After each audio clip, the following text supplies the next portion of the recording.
Muy buenas tardes a todos ustedes. Vamos a dar inicio con nuestra sesión. Muy buenas tardes a todos. Sean bienvenidos a nuestra sexta sesión del ciclo de charlas sobre prospectiva y la cuarta de las charlas temáticas. Le recordamos a nuestro auditorio que estas charlas se graban para posteriormente publicarlas en el canal de YouTube de la Fundación. En esta ocasión tendremos la charla titulada Prospectiva de la Salud en México, ayer y hoy, que estará a cargo del doctor Adolfo Martínez Palomo, investigador emérito del CIMBESTAB y miembro del Colegio Nacional, y que contará con los comentarios de la doctora Telma Castro Romero, vicepresidenta de la Academia Mexicana de Ciencias e investigadora del Instituto de Ciencias de la Atmósfera y Cambio Climático de la UNAM, así como del doctor José Franco, investigador del Instituto de Astronomía de la UNAM. A continuación, me permitiré leer una breve semblanza del doctor Martínez Palomo. El doctor Martínez Palomo es médico cirujano por la Facultad de Medicina de la UNAM. Cuenta con una maestría en ciencias en la Universidad de Queens, en Kingston, Canadá, y con un doctorado en ciencias médicas en la UNAM. Ha estudiado la biología de las células cancerosas y de enfermedades parasitarias frecuentes en México, así como el papel del virus herpes zóster en la génesis de la esclerosis múltiple. Fue investigador asociado en el Instituto de Investigaciones sobre el Cáncer en París, director del Programa Mexicano para el Estudio de Enfermedades Parasitarias de las Fundaciones Rockefeller y MacArthur, presidente de la Academia de la Investigación Científica y de la Academia Nacional de Medicina, director general del CIMBESTAB, y ha sido presidente del Comité Internacional de Bioética de la UNESCO en París. También fue vicepresidente de la Task Force on Health Research for Development con sede en Ginebra. Ha recibido las siguientes distinciones: en Suiza, el premio Cargill; en Italia, el premio de World Academy of Science; y en México, el Premio Nacional de Ciencias y Artes, el premio Luis Elizondo, la condecoración Eduardo Lisiaga y el premio Carlos Slim de la Salud. Es investigador nacional emérito del Sistema Nacional de Investigadores, profesor emérito del CIMBESTAB y miembro del Colegio Nacional. Iniciaremos nuestra charla recordando a nuestro auditorio que estará habilitado el chat de esta sesión para que quienes deseen plantear alguna pregunta lo hagan por este medio.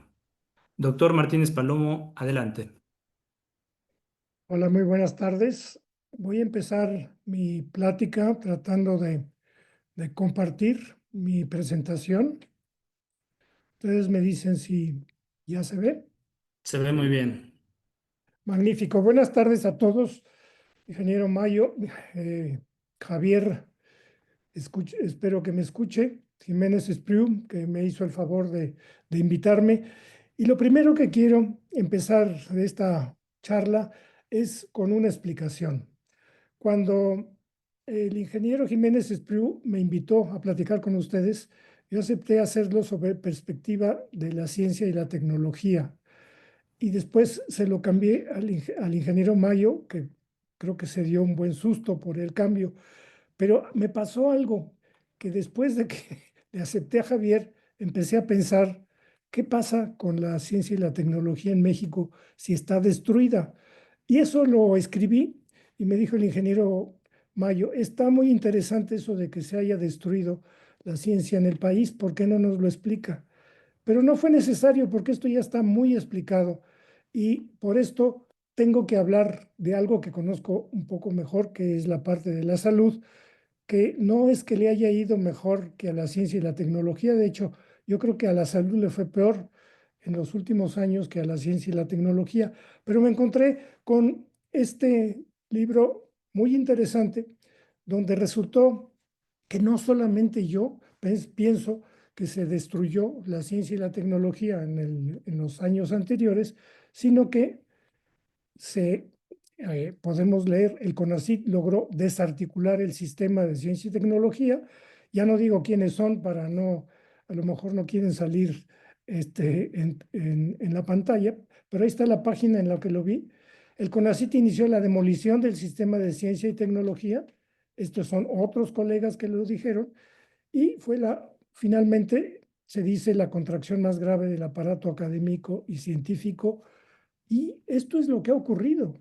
Entonces, a mí se me hacía extraordinariamente difícil, por mucho que pudiera imaginarme tres escenarios, un escenario que fuera moderadamente optimista tal como estamos en esta situación. Pero entonces vamos a pasar a la salud, pero resultó que en el caso de la salud, y vamos a dar datos, y en el caso de la salud sí he podido conseguir para comentar con ustedes algunos datos muy interesantes sobre perspectiva de la salud de México y del mundo en 2025. Antes, simplemente recordar que Enrique Ruelas y Antonio Alonso Concheiro ya en el 2010 dedicaron un volumen bastante largo sobre los futuros de la salud. Y nosotros con un grupo de amigos en la Fundación Arronte y en la Instituto Nacional de Salud lo hicimos. Pero no voy a dar estos datos, sino voy a referirme más bien verdaderamente a prospectiva de la salud. Pero antes es imposible hablar de salud sin hablar de México antes del COVID, durante el COVID y después pues ver qué va a ser el futuro. No está pasando la... Se ve bien su presentación. Sí, ahora sí, espérame, es que se adelantó. Entonces vamos a ver México antes del COVID. Este era México en 2019 y esto que vemos aquí, estos mapas que ustedes conocen, muestran la hipertrofia de los países donde ha habido problema y esto es la contribución de la pobreza del deterioro en la salud. Antes, justo antes de que llegara el COVID, México estaba en una situación muy difícil. Vean ustedes cómo está hipertrofiado México en relación a América del Norte y América del Sur, porque había un problema grande de salud debido a la pobreza. Y algo que también era importante antes de que llegara el COVID era cómo fue cayendo, aumentando la pobreza extrema. Y justamente cuando llegó el COVID, pues esto se aumentó. Esto es antes de que llegara el COVID. Y además, hay un dato que es muy interesante, cómo nos comparábamos en 2017, y por eso digo ayer y hoy, cómo nos comparábamos en 2019 con Norteamérica, con Estados Unidos y Canadá.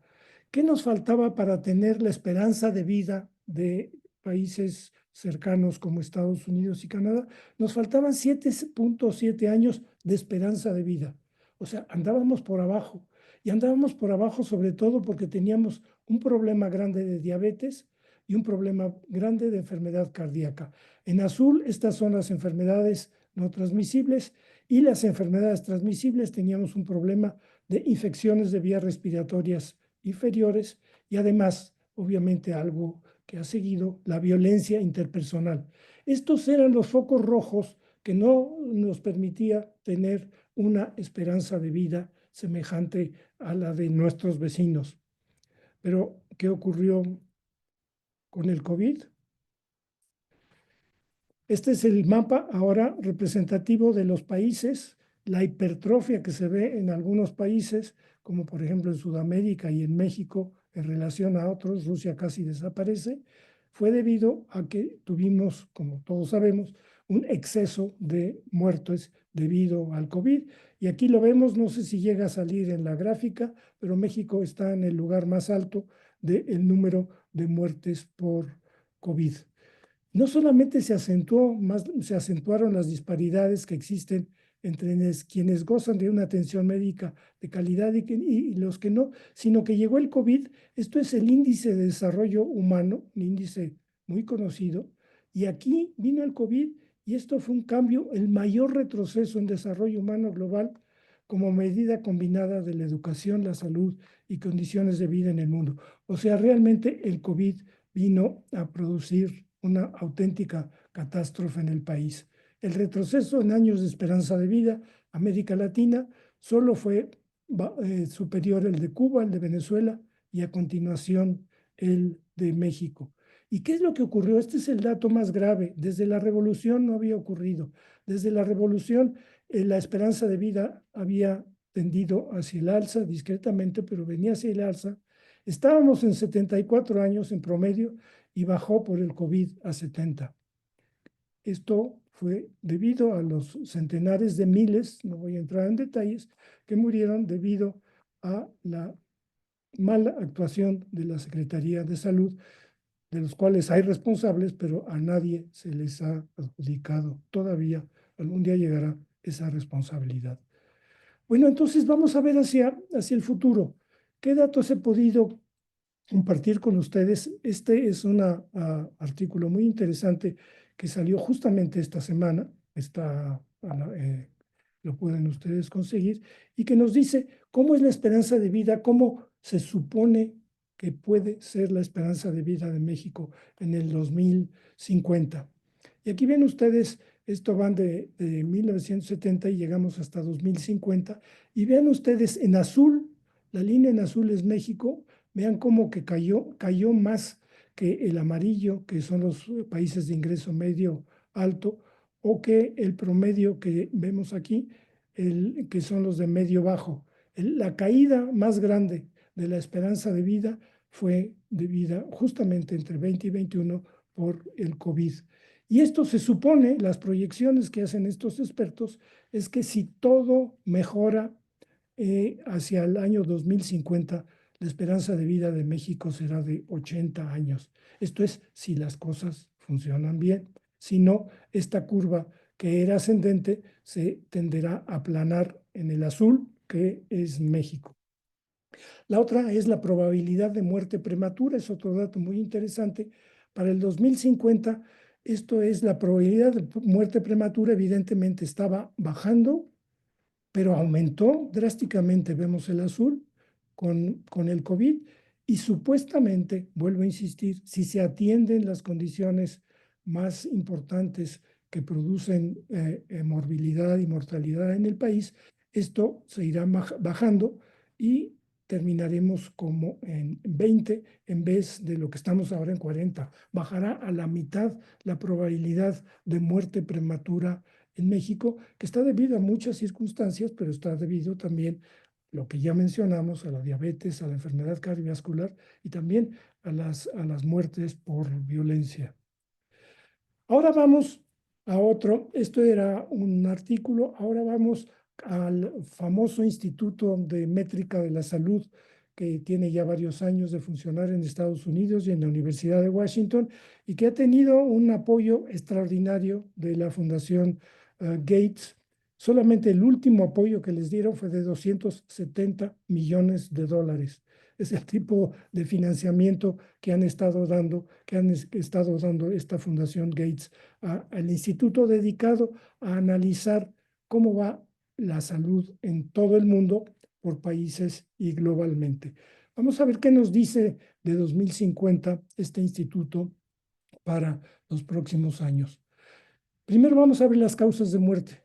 Y aquí quiero decirles que estas gráficas que van a ver ustedes nos las hizo el doctor, un miembro de este Instituto de la Métrica de la Salud, que trabaja en México en la Facultad de Medicina, y que además es miembro del Instituto de Métrica de la Salud, y nos ha preparado para esta plática estas gráficas que no han sido, nadie las ha visto, nos las brindó el doctor eh, Rafael Lozano para el día de hoy.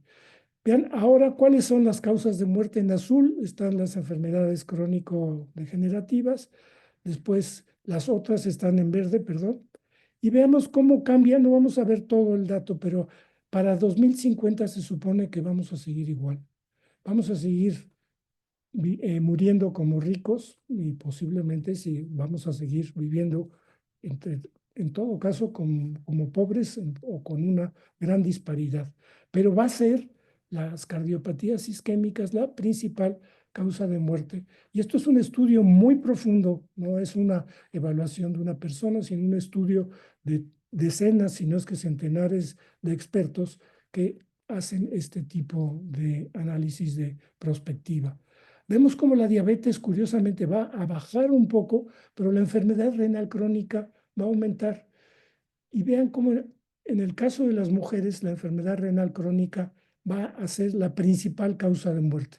Aquí tenemos, esto es en 2025, causas de muerte en mujeres en este año, son las cardiopatías isquémicas. Va a seguir igual, pero lo que va a aumentar es la enfermedad renal crónica. en el caso, estábamos viendo, en el caso de las mujeres, lo que va a aumentar, perdón, es la enfermedad renal crónica y las cardiopatías isquémicas van a bajar al segundo punto. Volvemos a los hombres. La violencia interpersonal, ojalá fuera cierto, va a ser que es la quinta causa de muerte en el país en la actualidad, bajará a ser la séptima. Los accidentes de tránsito bajarán y los suicidios, que es un problema gravísimo, sobre todo en los jóvenes, también disminuirán. Pero, ¿qué nos tenemos que enfrentar dentro de 25 años? Pues no muy diferente de lo que tenemos ahora, un conjunto de enfermedades cardíacas, enfermedad renal crónica y diabetes. ¿Cuál es la causa? Y esto es algo que podríamos algún día platicar con algún experto, porque el hecho es de que no sabemos por qué la enfermedad renal crónica es ya muy importante como causa de muerte en las mujeres, pero en el caso de el 2050 va a ser posiblemente la principal causa de muerte. Otra forma como podemos evaluar las causas de muerte, pero no solamente de muerte, sino años de vida saludable perdidos, se calculan sumando los años perdidos por muerte prematura y los años vividos con discapacidad. Y esta es una gráfica que también nos preparó el doctor Lozano para la plática de hoy.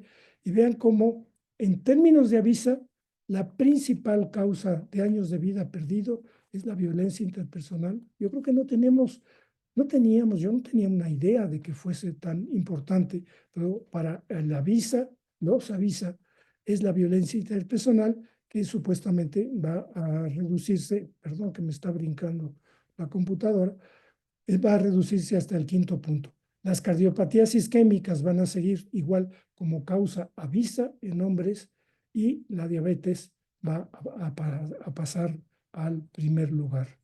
Pero esto es algo gravísimo que ojalá se encontraran las formas de empezar a corregirlo y poder realmente llegar a bajar de forma que no sea en este momento la causa de años perdidos por muerte prematura más años vividos con discapacidad. En el caso de las mujeres, las avisa, la diabetes es la número uno y otra vez la enfermedad renal crónica sigue siendo extraordinariamente importante. Esto es con lo que tiene que contender fundamentalmente la Secretaría de Salud durante los próximos 25 años. Y es extraordinariamente complejo porque no son solo acciones que pueda hacer el sistema de salud para mejorarlo, sino son acciones de todo tipo, económicas, culturales, políticas, etcétera, etcétera, que obviamente no tendremos tiempo de entrar en detalle. Pero vamos a seguir. Otro tipo de estudios que hace el Instituto de Métrica lo hace junto a la revista más importante de medicina, el Lancet, la revista inglesa, y ellos se han dedicado a ver, entre otras cosas, cómo evoluciona el problema de la diabetes, de la obesidad en el mundo, y tiene trayectorias muy interesantes para el 2050. Vean aquí, por ejemplo, la obesidad en adultos para 2050. Aquí estamos más o menos en el 2025 y vamos a fijarnos en América Latina y el Caribe. Fíjense cómo va a aumentar del 20% al 40% de los habitantes de América Latina y del Caribe van a ser obesos. Pero algo que es más notable, bueno, esto no nos interesa tanto a nosotros, pero de cualquier manera es notable cómo saliendo casi igual que América Latina, el norte de África y el Oriente Medio llegan a tener más del 60% de la población. Lo que está sombreado son los índices de confiabilidad, pero el dato de adultos para México es que en todo caso en América Latina, que para el 2050 la mitad, el 40%, no, déjenme ver el 40, el 50% de los latinoamericanos serán obesos. Y esto significa, ya poniéndolo en un contexto muy sencillo, más de la mitad de la población del mundo tendrá sobrepeso. Para 2050, el número total de adultos con sobrepeso y obesidad será de 3.800 millones. China, India y Estados Unidos seguirán teniendo una gran proporción de casos. Y aquí, bueno, ya lo reflejan, y esto es conocido, a pesar de que son datos de este año, muy recientes, y aquí ya lo reflejan como la obesidad global de los adultos llegará al 50%. En el caso de los niños, estos son niños a 24 años. Otra vez vamos a fijarnos en América Latina, pues también es muy preocupante. Estamos partiendo de como del 5% de América Latina en 1990. Esto está subiendo. Ahora es como el 15% para el 2050. América Latina, el 30% de los niños se calcula que llegarán a ser obesos. Y la obesidad y con ello la diabetes están ligados a la causa número uno de muerte en Latinoamérica y en nuestro país. ¿Cómo abordar la obesidad? Esto es un problema extraordinariamente complejo.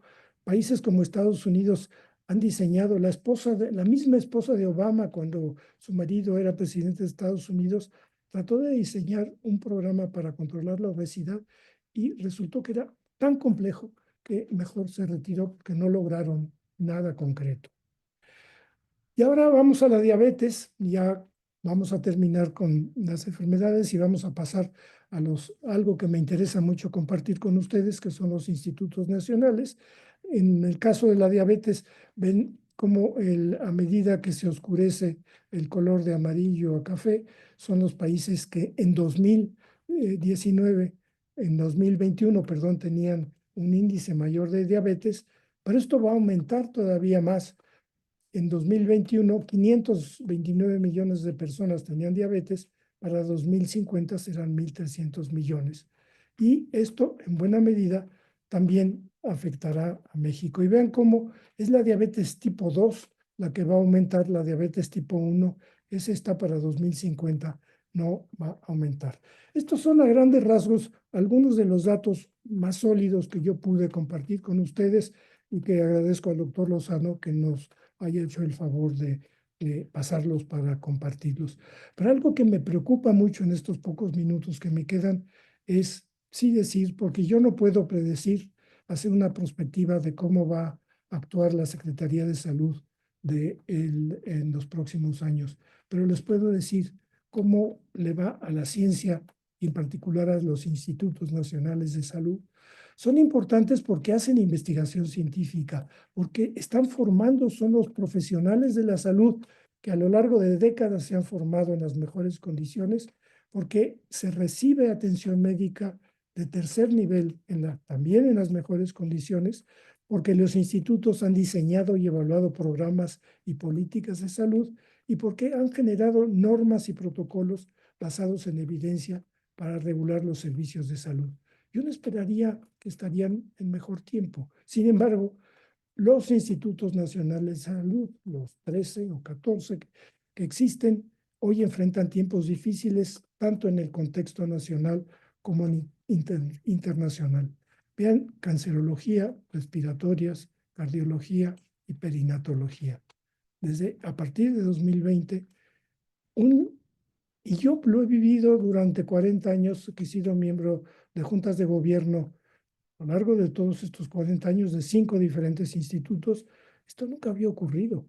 Y esto es un deterioro realmente muy grande. Los institutos carecen de lo más elemental y al mismo tiempo la parte burocrática es cada vez más restringida, cada vez más amenazante y hay realmente una tendencia a destruir lo mismo que ocurrió con la ciencia y la tecnología, destruir progresivamente los institutos nacionales de salud. Parte de esto es porque se dejó de asignar recursos al FONAVI. Ahí viene como el fondo, como muchos otros fondos los han desaparecido, los fideicomisos estos que han simplemente volado. Y esta es una de las razones por la que los institutos nacionales están en una situación muy lamentable. Si solo fuera presupuestaria, pues podríamos pensar que eso se podía arreglar, pero es mucho más que eso. Se están cambiando las direcciones por gentes afines al gobierno y se están cambiando las juntas de gobierno por gentes afines del gobierno. Y lo que se está tratando de hacer es que los institutos nacionales de salud pasen al IMSS Bienestar, que lo único que está en sus en sus funciones es la atención a la salud y no la investigación ni la formación de recursos humanos. Y aquí vemos que esto además se une a una baja decreciente en investigación e investigación científica, que puesto ahí en cifras muy sencillas, vemos a México como esto ha ido a la baja, en general, la investigación, y además con un componente importante de eficiencia en la cooperación científica y la falta de apoyo a la investigación científica, que para muchos institutos es muy importante porque dependen en buena medida algunos proyectos en la colaboración con Estados Unidos, que, bueno, no tenemos tiempo de entrar en detalle. Entonces, yo lo que he hecho para tratar de hacer algo y no simplemente presentar datos que nos incomodan, es en el Colegio Nacional hacer un ciclo de conferencias sobre los institutos nacionales de salud, orígenes y perspectivas, donde analizamos con expertos, instituto por instituto. Primero, hablamos del primero, que por cierto las administraciones anteriores se olvidaron de que existió. Esto se fundó en 1934 y fue el primer instituto, y sin embargo está borrado del mapa de la historia de la Secretaría de Salud. Luego vino el Hospital Infantil, después vino cardiología y después nutrición. Y lo que estamos tratando de hacer con pláticas con expertos que han vivido su vida profesional en los institutos es realzar el papel fundamental de los institutos en la modernización del sistema de salud, advertir de limitaciones administrativas de estos institutos. Cada instituto por ley tiene autonomía administrativa, pero sin embargo son absolutamente dependientes de lo que digan las gentes que tienen por encima y que están limitando toda posibilidad de acción. Recordar la autonomía, esto es lo que estaba mencionando, la autonomía, se supone que la ley dice que cada instituto tiene autonomía técnico, operativa y administrativa, y ni lo tienen técnico, ni lo tienen operativo, ni lo tienen administrativo. Y destacar el futuro, no solamente hay que decir no destruyan los institutos porque han sido muy importantes. No destruyan los institutos porque todas las especialidades médicas están avanzando a pasos agigantados y los únicos en el país que pueden seguirlo, que no sean las instituciones privadas, son los institutos nacionales de salud. Y por eso estamos tratando de hacer, entre otras cosas, sugerir, modificar la ley, pero esto no voy a entrar en detalles, lo que quiero simplemente enfatizar, y con esto termino, es el hecho de que tenemos un futuro muy complejo de salud, que para abordarlo se requieren medidas de salud de la Secretaría de Salud, pero muchas otras medidas, muchos determinantes sociales y muchos aspectos que van más allá solamente de la salud, pero que para empezar, lo que se puede hacer es apoyar a los institutos de salud que no desaparezcan y se conviertan, como en ocasiones se ha dicho, hospitales generales para atender a la población. Con esto termino. Espero que algunos de estos datos les hayan sido a ustedes novedosos. Creo que son muy interesantes. Creo que en términos generales, pues nos presenta un panorama de a qué se enfrentará México en los próximos años, que no es muy diferente de lo que se está enfrentando en cuanto a problemas de salud. Lo que requiere es un sistema que sea capaz de abordar esos problemas. Muchas gracias por su atención y escucharé con muchísimo interés sus comentarios. Muchas gracias, doctor, por esta interesante charla. Ahora cederé el uso de la voz a la doctora Telma Gloria Castro Romero para que haga su comentario a la presentación del doctor Martínez Palomo. Adelante, doctora. Pues muy buenas tardes a todos los que están aquí, todas y todos. Muy interesante la charla del doctor Martínez Palomo y sobre todo toda esta cantidad de datos que nos ha presentado, que bueno, seguramente para especialistas en el tema son más fáciles de asimilar de entender los entiendo, pero de asimilar en el contexto de salud para mí es un poco más difícil porque no es mi área. Sin embargo, tocó algunos temas que me llamaron la atención, que permítanme pues, después de que haga una mini presentación sobre cómo vemos desde la academia esta parte de la ciencia y la tecnología, haré unos comentarios puntuales de la plática del doctor Martínez Palomo. Y a mí no me comentaron tanto que el doctor ya no se iba a enfocar en ciencia y tecnología en México, ¿no?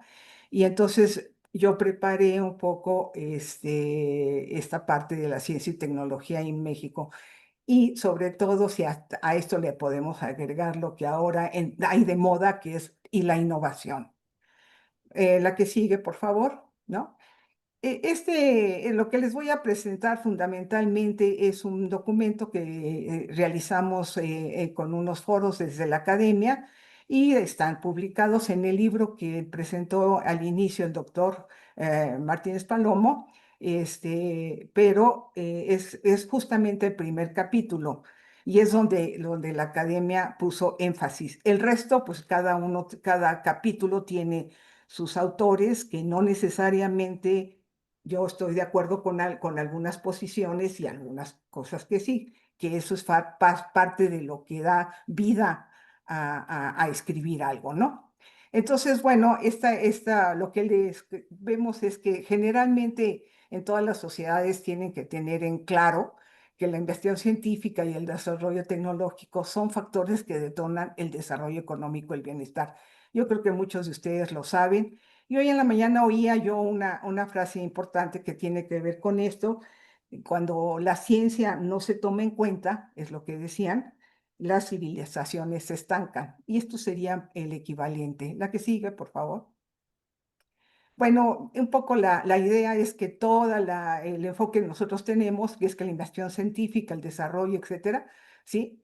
Detonan el desarrollo económico y el bienestar. Entonces, ¿cómo se logran eso? Pues seguramente muchos de ustedes hay que tener recursos humanos, hay que tener conocimiento, hay que hacer discusiones, hay que buscar qué se está haciendo en política de ciencia y tecnología, que es parte de lo que habla el doctor. Y bueno, pues hay algo que es muy importante, el papel de la academia en todo esto. Cada uno de nosotros tenemos un trabajo, por lo menos en mi caso, que hago investigación científica, sí, pero por eso hago artículos, etcétera. Pero ¿qué pasa cuando nos presentan proyectos nacionales? Y entonces ahí es donde tenemos un poco de, a veces, dificultad de entrarle a proyectos nacionales porque esos proyectos hay que sacarlos lo mejor posible y con los tiempos, ¿no? Entonces, lo que alguna vez un colega decía, tenemos que pensar en los tiempos que estamos viviendo, ¿no? Porque tenemos que actuar rápido porque el tiempo nos rebasa. Yo creo que eso es lo que nos pasa cuando nos presentan los grandes problemas nacionales. Si eso lo podemos enfocar y llevarlo bien, puede servir para la gente que toma decisiones y con una política científica podríamos ayudar a mitigar algunos problemas del país. ¿La que sigue? Entonces, en México, pues lo sabemos, es que hay diferentes maduraciones. En el sector ciencia, aun cuando el doctor Martínez Palomo dice que ya está acabado, yo digo que es el más desarrollado, ¿sí? Porque existe infraestructura, instituciones, etcétera, ¿no? Y a lo largo de varios años se ha formado a gente en las diferentes especialidades.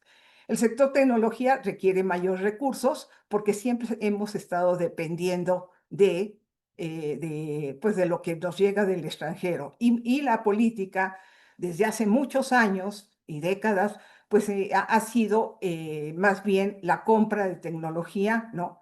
Y de eso vivimos todos los días, porque estamos metidos en un modelo de desarrollo de consumo.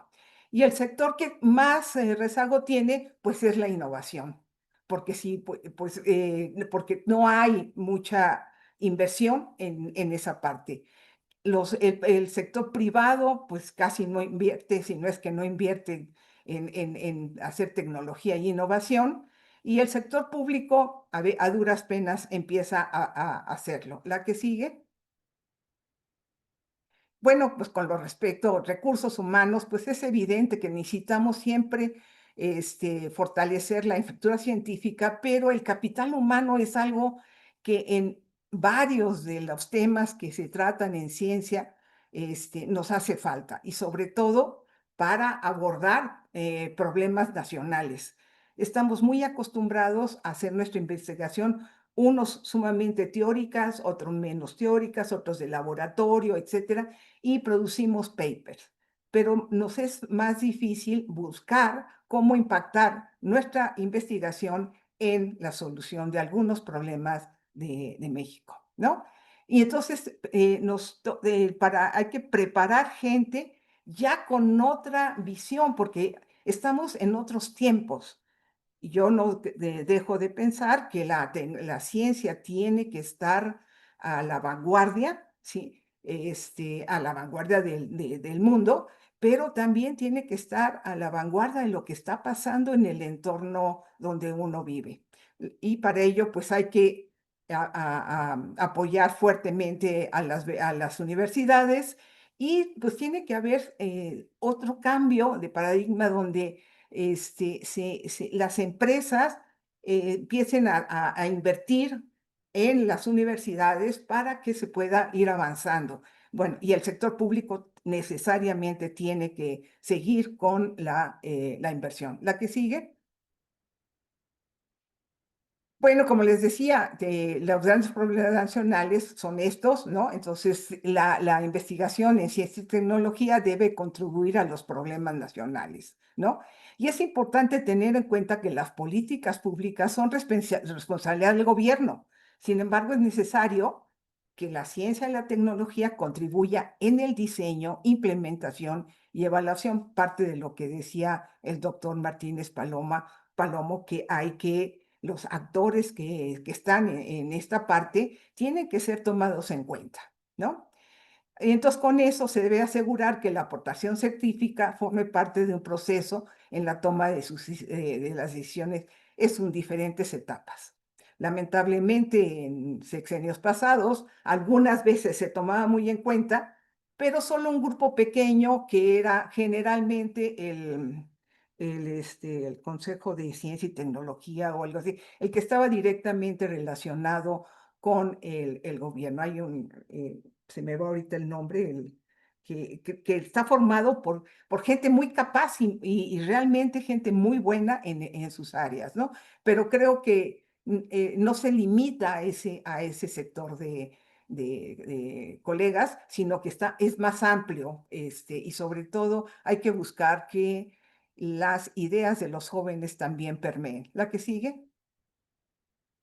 Bueno, y algo que en todos lados nos falla es la divulgación científica. Nos es muy difícil, de repente, la investigación que estamos haciendo, realmente bajarla a la sociedad, donde la gente entienda que es parte de la ciencia, y lo entienda y diga, de veras, ahora entiendo. Un ejemplo muy rápido es lo que en el área que yo trabajo, una parte de la contaminación del aire y el cambio climático. Y entonces, cuando la gente entiende por qué está la atmósfera de la Ciudad de México, cómo está, y se le explica en términos muy concretos, la gente participa o quiere participar. Y a veces, cuando pasa un huracán y devasta toda una zona, lo primero que la gente pues tiene que salir del problema, pero todo lo referencian, mucha gente de los políticos decían, es que se debe al cambio climático. Y entonces uno como sociedad se queda, órale, el cambio climático, y es algo que está muy de moda, y se queda uno ahí pensando, pues, ¿qué será el cambio climático? Pero, pues, debe ser algo malo porque llegó y devastó una zona.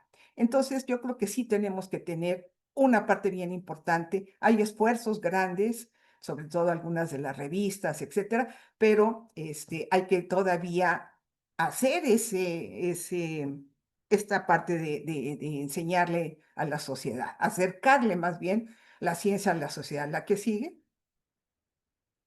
Bueno, y volvemos a una parte así que hay que verlo con mucho cuidado, porque efectivamente, si no hay financiamiento, pues bueno, nos vamos a casa y ponemos a pensar en algo muy teórico, etcétera. Cuando no existe financiamiento, entonces sí hay problemas para avanzar en la ciencia, ¿no?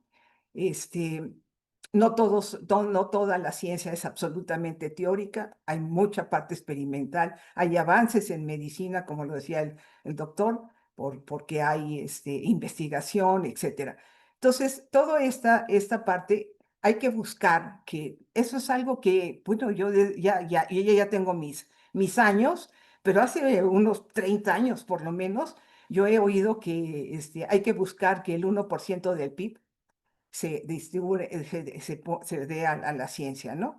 Y resulta que no hemos llegado ni al qué, ni al punto 5, una cosa así. Entonces, debemos de buscar que el gobierno, nosotros, etcétera, veamos que debe haber inversión en ciencia, ¿no?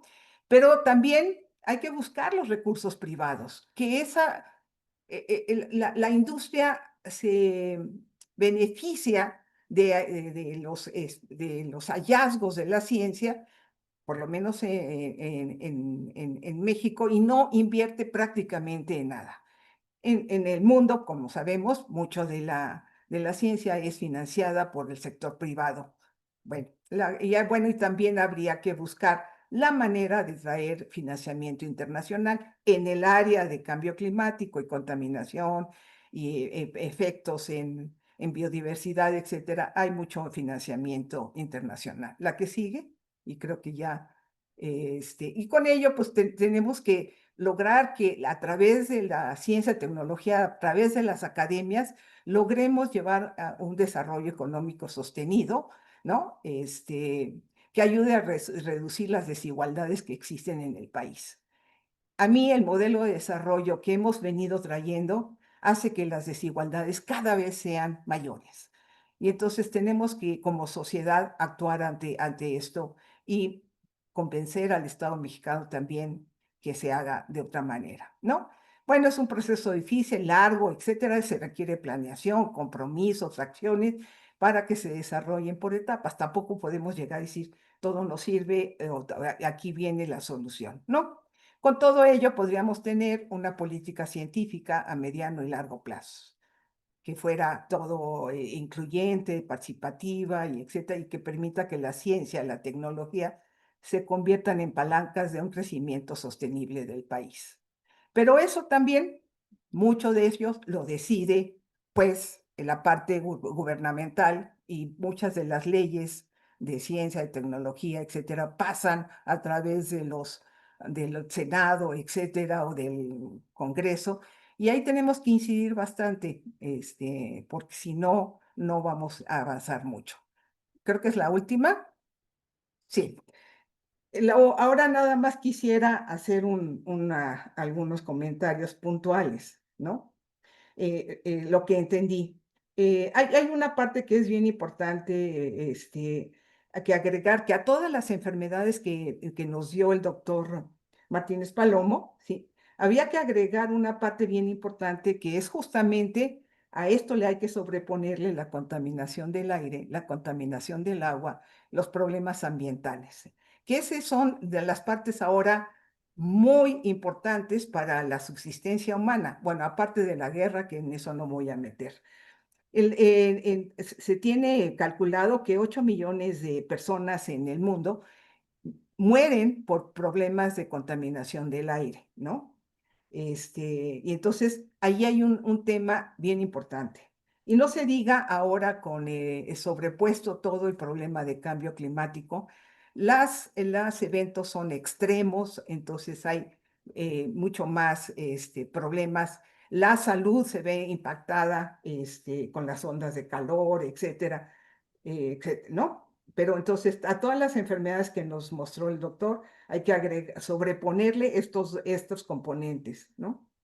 Yo digo que la salud de México viene desde mucho tiempo atrás con problemas. Y yo digo que es el modelo de desarrollo, que estamos metidos copiando los modelos de desarrollo tipo Estados Unidos, etcétera, donde es el consumismo, todo lo que sea, y no estamos enfrentándolo de otra manera, ¿no? Otra de las cosas, hay algo que se marca continuamente, que se están desmantelando instituciones, ¿no? En eso tiene alguna parte de razón el doctor Martínez Palomo. Pero hay instituciones que se han estado desmantelando, no tanto porque no sean importantes o, sí o que no sean útiles, simple y sencillamente porque se encontraba mucho dispendio económico en esas partes.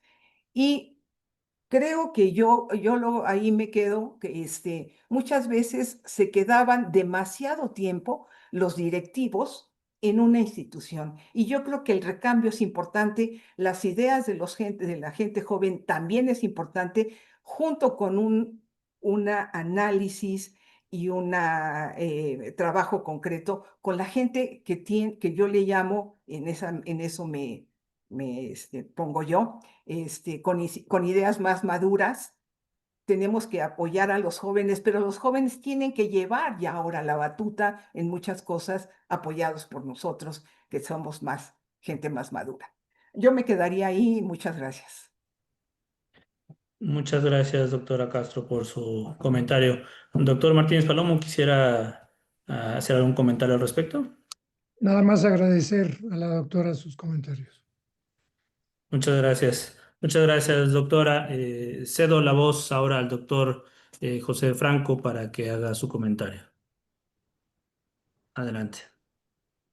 Muy bien, muchas gracias y una felicitación al doctor Martínez Palomo por esta presentación que la verdad, compartiendo lo que dijo Telma, yo tampoco soy experto en salud, pero la verdad me puso en una perspectiva bastante clara, pues toda una serie de problemas que hay que enfrentar y hay que enfrentar con inteligencia en el futuro inmediato. Y me dio muchísimo gusto que él iniciara su presentación con este libro, del cual yo escribí un capítulo, él lo mencionó, y yo comparto esta visión que nos dio de que la ciencia ha sido golpeada, no totalmente destruida, pero sí muy golpeada, y en áreas yo creo que sí ha habido una fuerte destrucción de, de los diferentes actores que estaban funcionando pues de una manera modesta, pero funcionando en el pasado. Entonces yo comparto su visión de esta hipertrofia del país en ciencia y tecnología, que definitivamente aumentó a partir del 2019. Una de las cuestiones que yo creo que incide tanto en la parte de ciencia básica como en la parte de ciencias de la salud es que el CONACYT con H, el llamado CONACYT con H, quitó de las áreas de desarrollo a la biotecnología. Y esto yo creo que es un error que afortunadamente no permeó hacia a las universidades, no permeó hacia el CINVESTAF, no permeó hacia la UNAM, y en CINVESTAF y en la UNAM se siguieron desarrollando pues todas las áreas de biotecnología que tienen que ver, pues muchas de ellas con salud, otras con alimentación, y que son realmente necesarias para el desarrollo del país. Yo también comparto este problema grave que hay de salud mental en nuestro país, que se agudizó o que se volvió quizá más palpable durante la pandemia, en donde pues nos dimos cuenta que hace falta que la salud mental sea parte de la salud pública. Y esto es algo que no se veía en el pasado y que yo espero que a partir de la pandemia cambie de manera sustantiva. Respecto a los peligros que hay con los institutos nacionales de salud, pues esos ya se han visto, esos peligros ya se han visto en los centros CONACYT, en donde hay centros CONACYT que definitivamente fueron destruidos.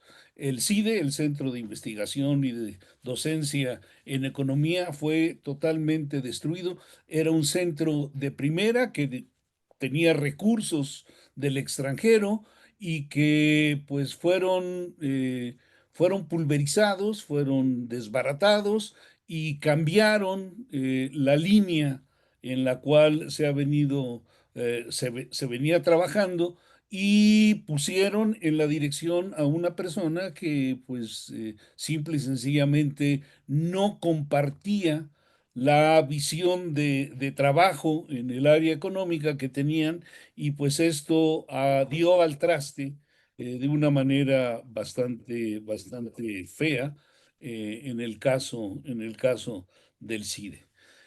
Pensando en la atención a problemas nacionales, pues sí, efectivamente, yo creo que la academia en general, todas las áreas de ciencia y tecnología, deben de tener este brazo metido en la solución de problemas nacionales, pero para eso están las secretarías de Estado. Cada secretaría de Estado debe de cumplir una función para atender estos problemas nacionales y creo que el vínculo entre los grupos de ciencia y tecnología o los grupos académicos y las secretarías de Estado pues debe de fortalecerse un vínculo y las secretarías de Estado yo creo que se beneficiarían mucho si tuvieran grupos de asesores, de expertos que les ayudaran a tomar decisiones importantes, decisiones basadas en evidencia. Otro punto que es fundamental y que incide un poco en lo que nos dijo Telma es la necesidad de restablecer, porque estos fueron desaparecidos hace 6 años, restablecer los incentivos para la vinculación. Esta vinculación entre la academia y los sectores productivos, la academia y la industria, pues es fundamental para que México tenga pues una industria que pueda ser fortalecida con el conocimiento que se está generando en las universidades y en las instituciones. Y también es fundamental que la investigación vaya hacia las empresas, que se desarrolle investigación en las empresas. Esto los ingenieros lo saben muy bien porque pues funcionan definitivamente así para encontrar soluciones a los problemas de ingeniería, pero eso no se va a dar porque alguien así lo desee. Si el Estado no pone incentivos para esta vinculación, difícilmente se va a dar la vinculación. Y un problema asociado a esta falta de incentivos para esta parte es la falta de conocimiento que tienen los tomadores de decisión, tanto públicos como privados, de lo que significa el conocimiento en general, de lo que significa la ciencia y la tecnología y lo que cuesta desarrollar todo esto.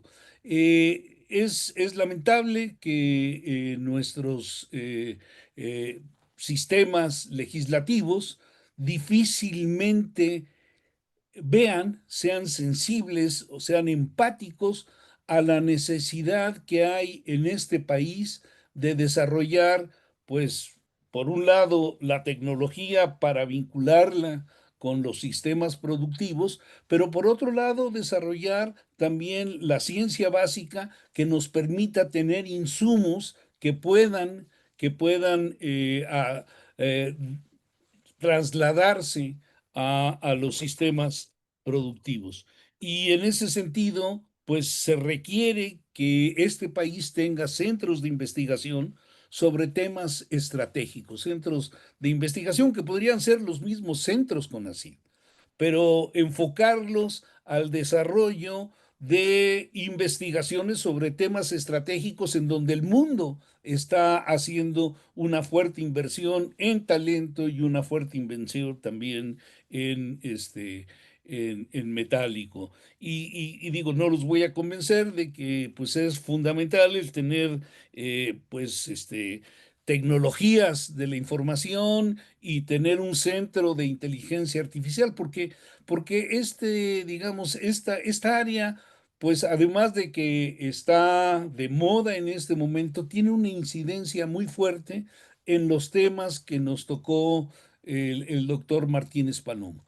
El aplicar la inteligencia artificial a las ciencias de salud tiene muchísimos beneficios. Se puede avanzar muy rápidamente en toda una serie de áreas y, por ejemplo, IBM, ya sabemos que desde hace años tiene un software que ha estado siendo optimizado para tener prediagnósticos en temas de cáncer de diferentes tipos. Obviamente, un centro sobre energía es fundamental, es muy necesario en este país.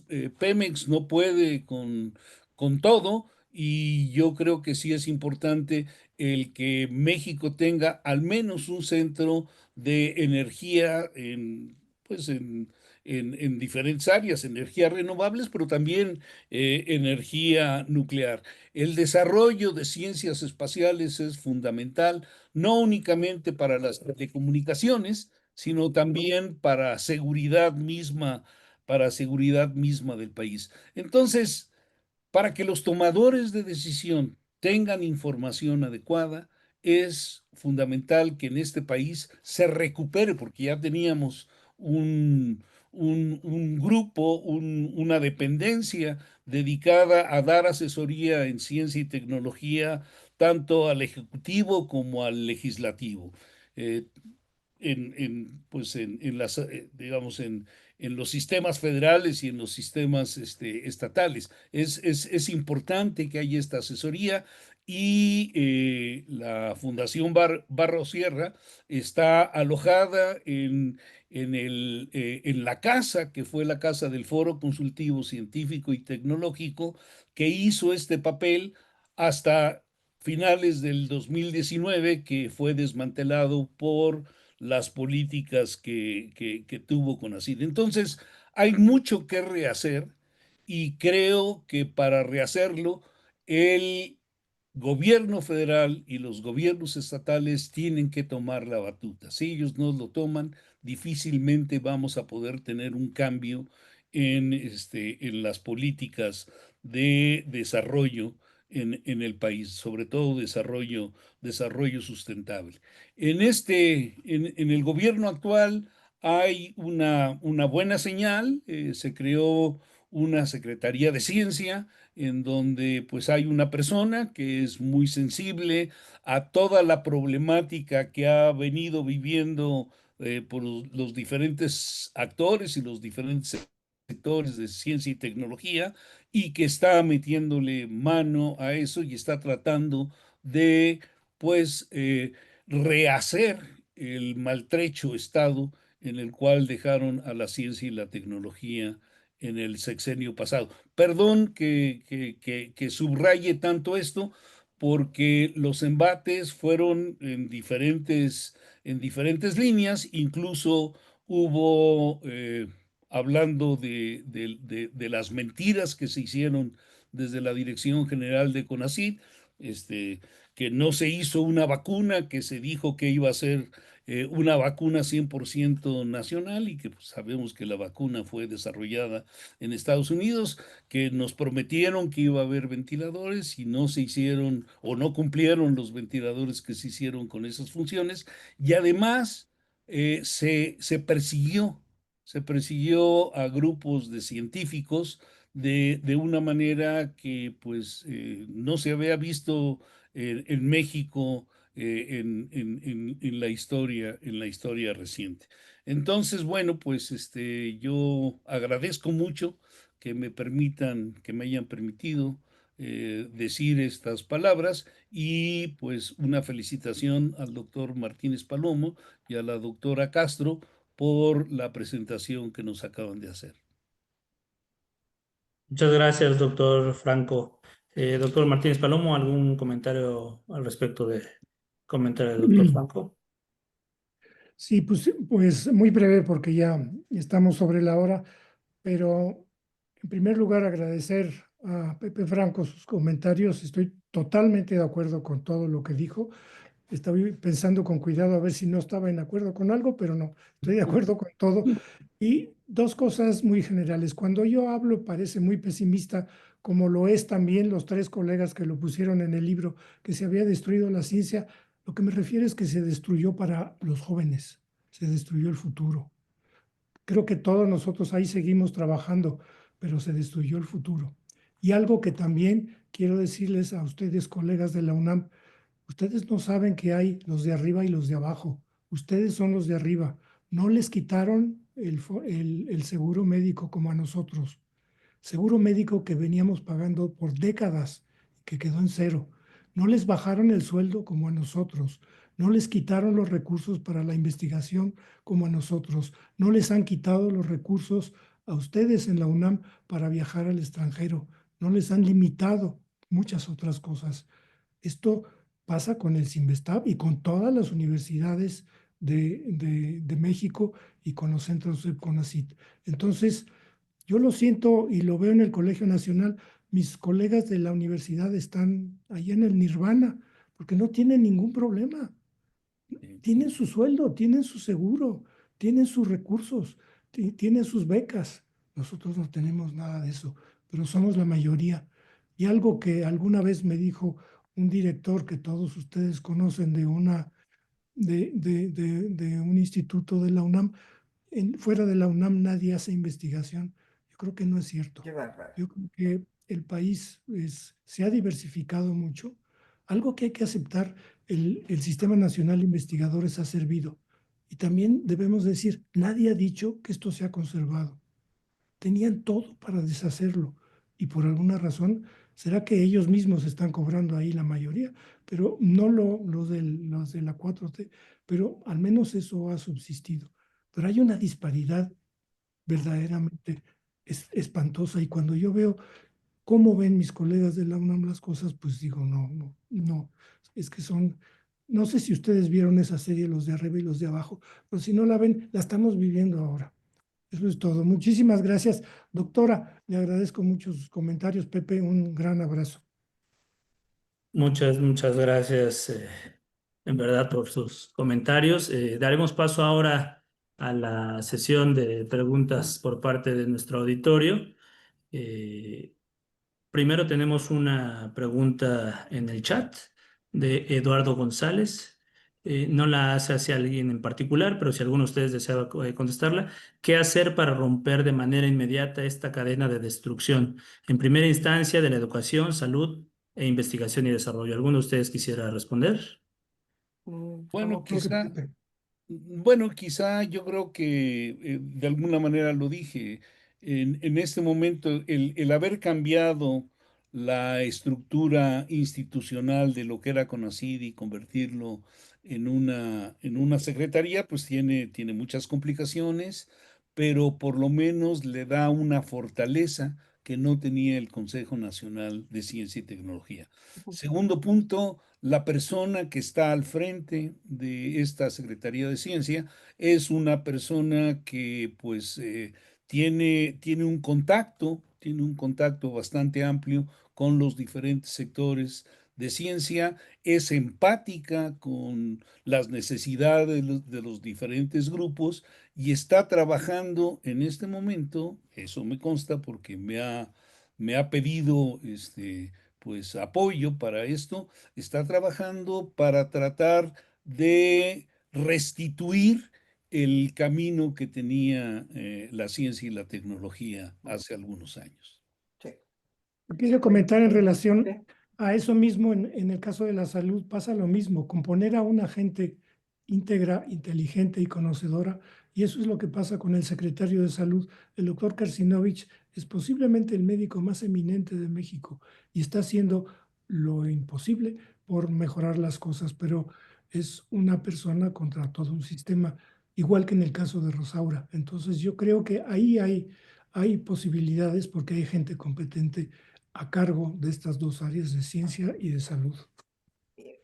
Ahora déjenme comentar a mí, en el caso concreto hacia donde yo trabajo, la secretaria de la Semarnat, la doctora Alicia Bárcenas, Sí, está trabajando arduamente y está realmente apoyando y cambiando todas estas paradigmas más que paradigmas, toda esta problemática que se hizo anteriormente y está realmente apoyándose en varios colegas que están trabajando en el área de ecología, de biodiversidad, de remediación, de cambio climático, etcétera, ¿no? Y sí está realmente acercándose a las universidades y no solamente a la Universidad Nacional. Y tiene usted razón, doctor Martínez Palomo. Efectivamente, la UNAM, efectivamente, siempre ha sido de alguna manera en ese sentido privilegiada, pero yo creo que en la UNAM hubo lo que yo sí vi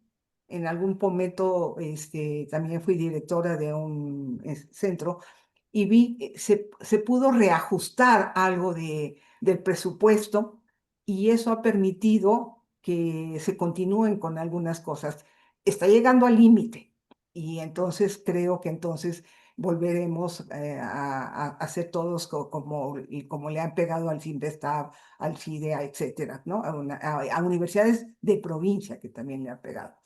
Yo creo que, pues sí, el hecho de poner personas claves en los diferentes secretarías, y estoy muy de acuerdo con Pepe, en el sentido de que el gobierno tiene que empezar, desde el gobierno, empezar a cambiar esta parte, de alguna manera, la pérdida de confianza que varios científicos han tenido porque justamente se sintieron golpeados. Y entonces volver a tener confianza En el en el sistema. gobierno no ha sido fácil y entonces hay un como, mejor me retraigo y yo sigo haciendo mi investigación, pero no participo. Y yo creo que eso no es bueno.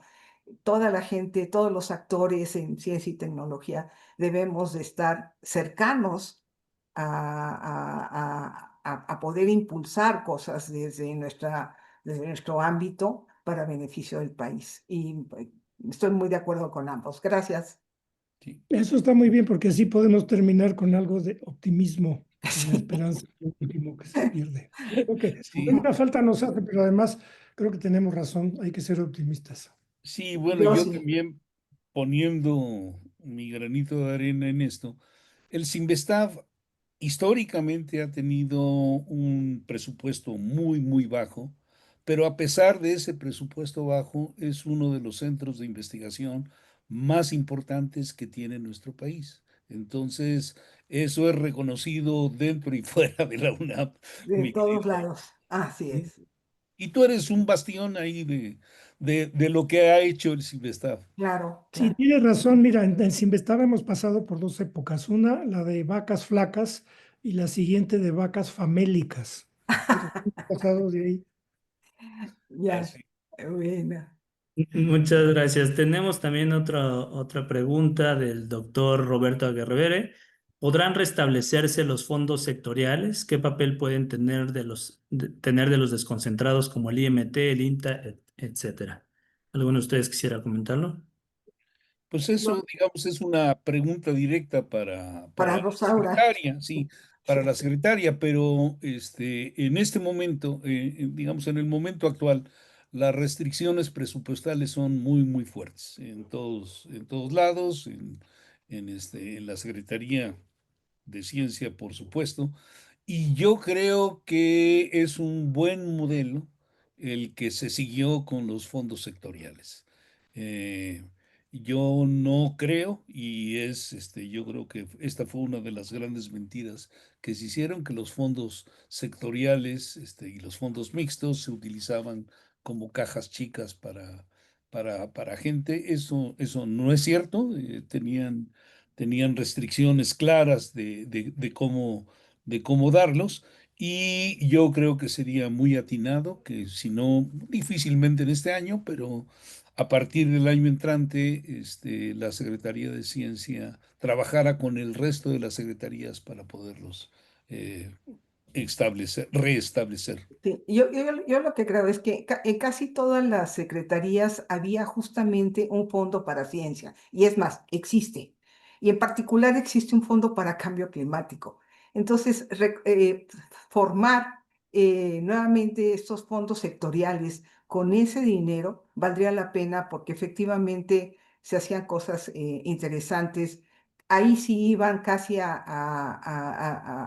resolver la problemática de problemas nacionales o problemas de interés gubernamental. Y los fondos mixtos, una parte importante venía de los estados. Entonces, eso también tratando de resolver problemáticas, yo qué sé, de contaminación del agua del río que pasaba por la ciudad o una cosa así, ¿no? Entonces, pues sí, sería bueno. Ahora, particular, el INTA sigue funcionando con sus restricciones, pero sigue funcionando, ¿no? Ujú. Entonces, y la doctora Alicia Bárcenas está muy pendiente de cómo está funcionando el INTA y realmente los llaman para consultar sobre toda la problemática del agua. Gracias. Muchas gracias. Tenemos espacio para una última pregunta. Si alguien del público desea hacerlo, puede levantar la mano por medio de la aplicación. Adelante, doctor Antonio Alonso Conchero.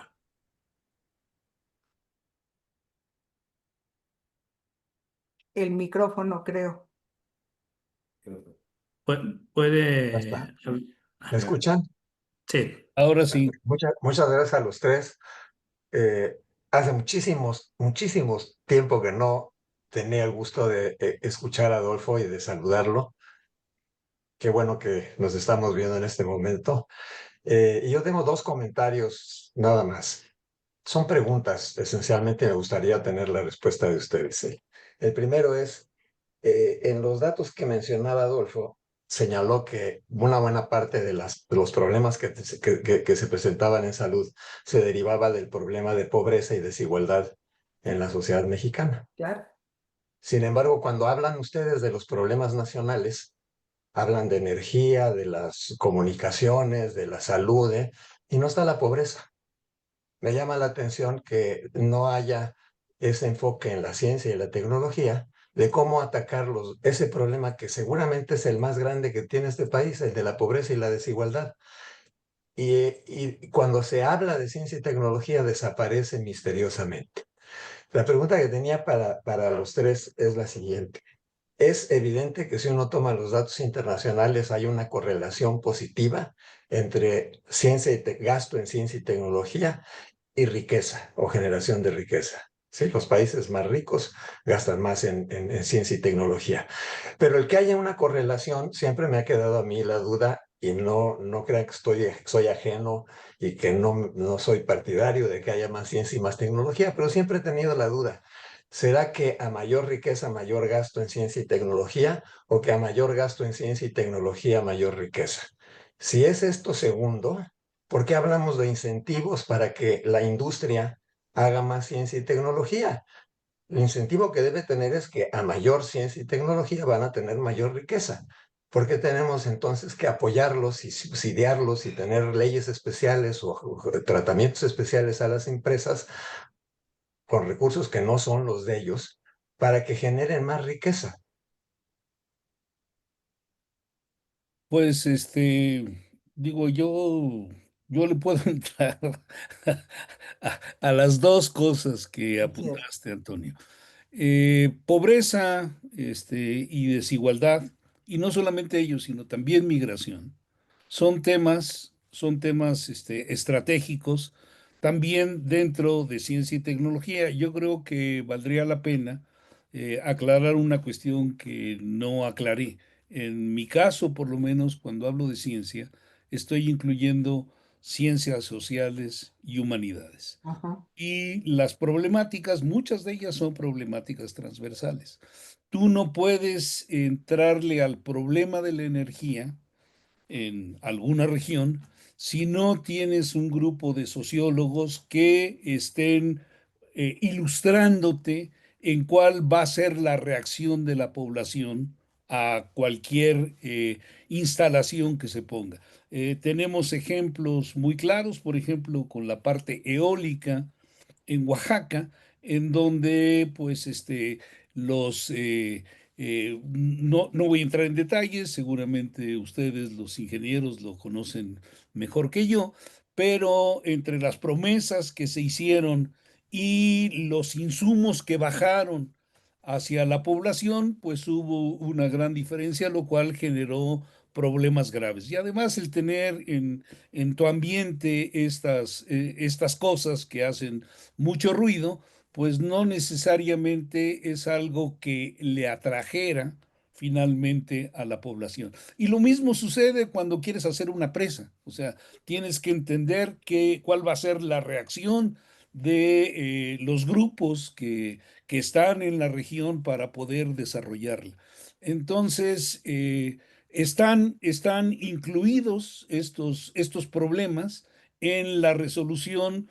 Pues obviamente el problema de alimentación es un problema que pasa por todos lados, el problema del agua es un problema transversal, el problema de la energía es un problema transversal, la salud pública es un problema transversal y todos ellos tienen reflejado la huella de la pobreza y la desigualdad en México. Ajá. Entonces, digamos, no está ausente y una disculpa si dejé o dejamos los tres Dejamos. la impresión de que esa parte no estaba incluida.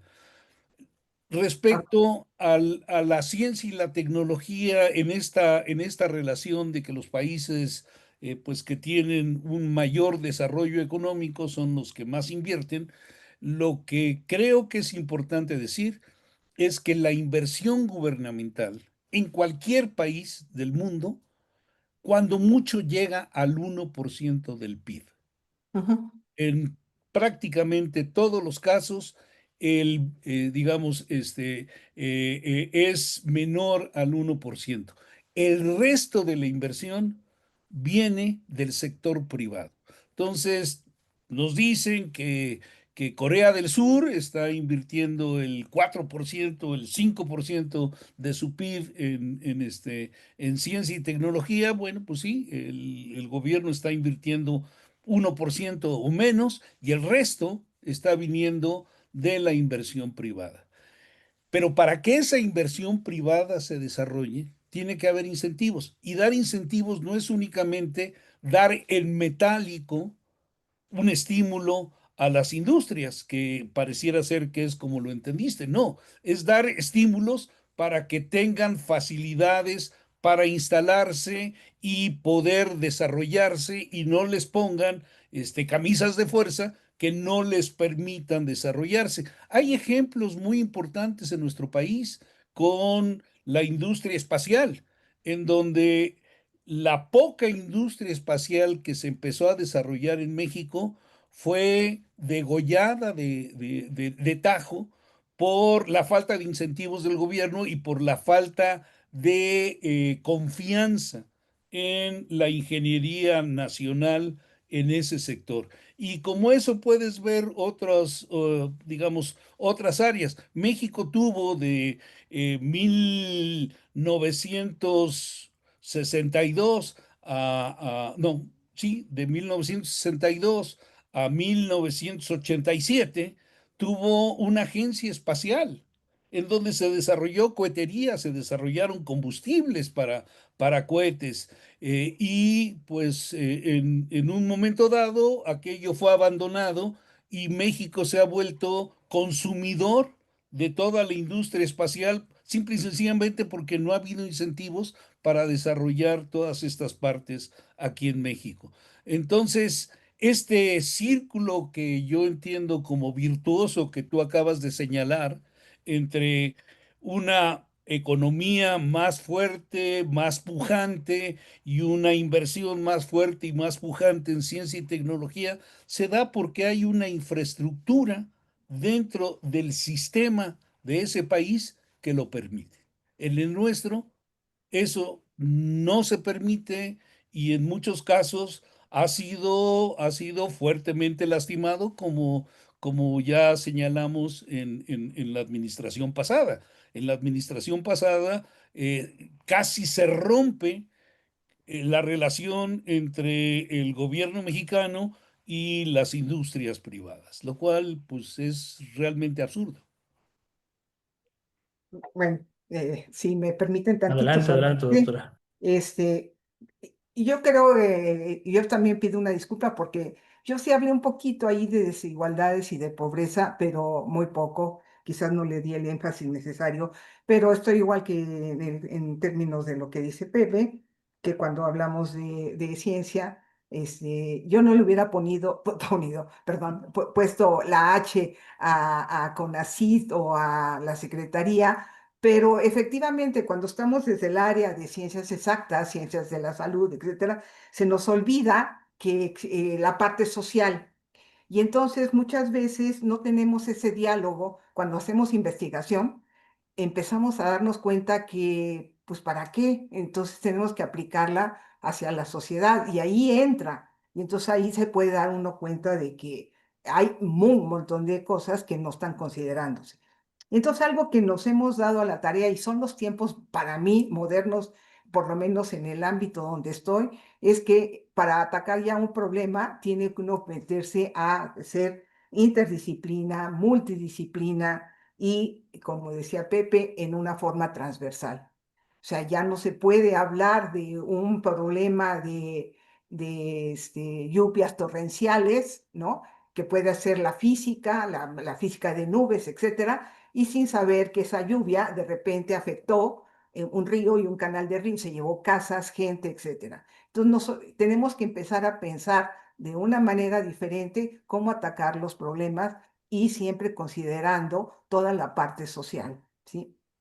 Creo que eso les va a tocar ya a los jóvenes, y en eso yo sí pongo, digamos, un deseo que así eventualmente sea la visión de los jóvenes, sin dejar de hacer ciencia básica y avance en el conocimiento, que eso es bien importante, ¿no? Eso sería para mí. Gracias y gracias por la pregunta. Hola, Toño, qué gusto de verte. Ya viste que ahí publiqué tu libro, no se nos olvida. Tienes toda la razón, pero bueno, yo mencioné dos ejemplos de relación entre pobreza y salud. La pobreza genera salud y la mala salud genera pobreza. Y Sí. algo que creo que se nos pasó enfatizar es el principal problema en términos de Avisa para México este año es la violencia interpersonal en adultos. Es Mm, gravísimo y eso está sí. relacionado en buena medida con falta de educación y con pobreza. Pero en cuanto a esto de la pobreza, no te preocupes, porque ya no vas a tener que preocuparte, porque ya no vamos a saber cuál es la pobreza en México. La de destruir el sistema que medía la pobreza y se lo dieron al INEGI, que tiene que ver cómo genera pobreza y cómo produce, cómo baja la pobreza. Entonces, eso es un problema que no vamos a saber nada en los próximos años porque esta administración decidió que no es un problema importante. Es No, verdaderamente lamentable. Yo creo que lo que ha ocurrido con esto de la medición de la pobreza y la desaparición del Coneval es gravísimo y nadie dice nada. Los senadores y los diputados, Yo, nadie dice nada. Todos votaron a favor, todos los del gobierno. Es muy grave. Este país tiene que despertar. No pueden estar deshaciendo el país. No puede la salud caer en manos de uno solo hombre como es David. No puede caer en manos de Rosaura la ciencia. Es un país de callados, de que aceptamos todo. Todo a cambio de que nos den un poco de dinero. Y ahora dan dinero el gobierno desde los niños, desde que nacen hasta que mueren. Entonces, ¿para qué trabajar? ¿Para qué analizar cuál es la situación? Es muy grave. Este país tiene que despertar. Ojalá. Perdón, Mejor pasamos otra vez al optimismo en el que estábamos. Muy bien, pues muchas gracias a todos. Cedo la voz al ingeniero Javier Jiménez Espriu, presidente de la Fundación, para que cierre esta sesión. Antes que nada, agradecer a nuestros 3 participantes esta noche en colaboraciones verdaderamente espléndidas. Por la reflexión del doctor Martínez Palomo, que nos relató y que pasó de la conferencia sobre ciencia y tecnología a la de salud,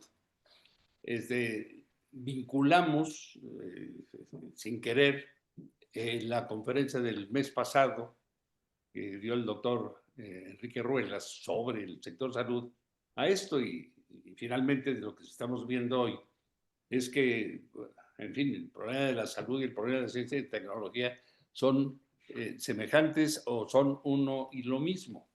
Entonces estamos hablando de una problemática semejante, como está sucediendo en casi todas las conferencias, en donde vemos que no hay, por más que hemos planteado nosotros conferencias temáticas, pues no hay para efectos de pensar en el futuro y de la perspectiva, no hay temas sectoriales. La verdad es que todos se vinculan, todos son, es un enorme problema con diferentes aristas y uno afecta al otro y el otro afecta al anterior.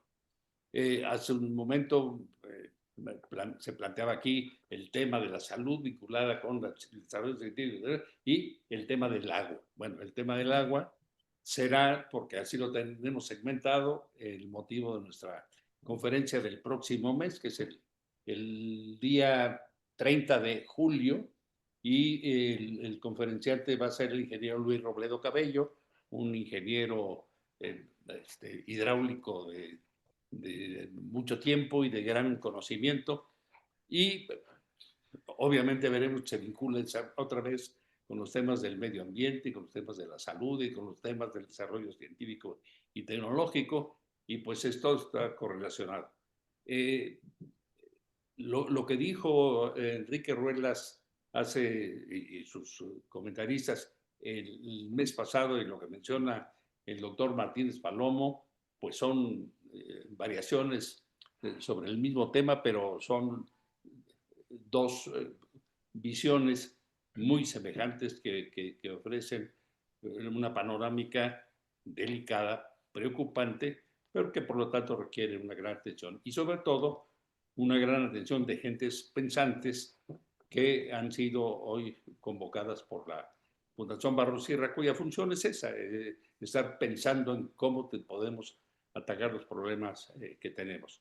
Las situaciones son delicadas, los ajustes a hacer en el futuro son muy importantes, pero como dice el doctor Martínez Palomo, hoy lo que tenemos que hacer es plantearlos, decirlos y no quedarnos callados. No podemos ser, como dice, un país de silenciosos, sino tenemos que poner la voz en donde creamos que es útil y el dedo sobre la llaga.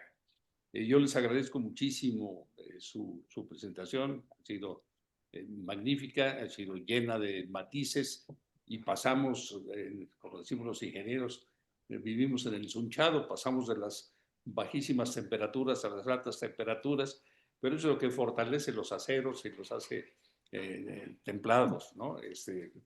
Los cambios bruscos del optimismo al pesimismo, pero tenemos que cerrar esta noche reiterando nuestro agradecimiento y siendo optimistas. Creo que cuando tenemos en el país, en el acervo científico y el conocimiento del país, gentes como ustedes, no tenemos otra alternativa ni tenemos derecho en ningún caso a ser pesimistas. Los invitamos pues a seguirnos apoyando en la fundación, nos apoyaremos con ustedes y ustedes cuenten con nosotros también como un elemento, como una plataforma para decir lo que pensamos que se debe hacer en todos los casos, muy particularmente en este que hoy se ha mencionado y todos los temas colaterales que aquí se plantearon que iban desde la pobreza y hasta la salud y hasta la muerte, con toda claridad sin cortapisas, con una obligación que tenemos intelectual de ser absolutamente claros y rotundos y contundentes, críticos en el buen sentido del término. Así es que muchas gracias. La Fundación se los aprecia mucho y quienes estamos en ella, en lo personal, se los agradecemos también. Muy buenas noches y muchas gracias. Encantados en verles. Muchísimas Buenas gracias. noches, muchas gracias. Muchas Gracias gracias, a todos. doctores. Gracias. Hasta Buenas luego. noches. Bye. Muchas gracias, Hasta luego. doctor Javier. Adiós, Pepe. Nos vemos, Telma. Un placer. Hasta luego. Igual.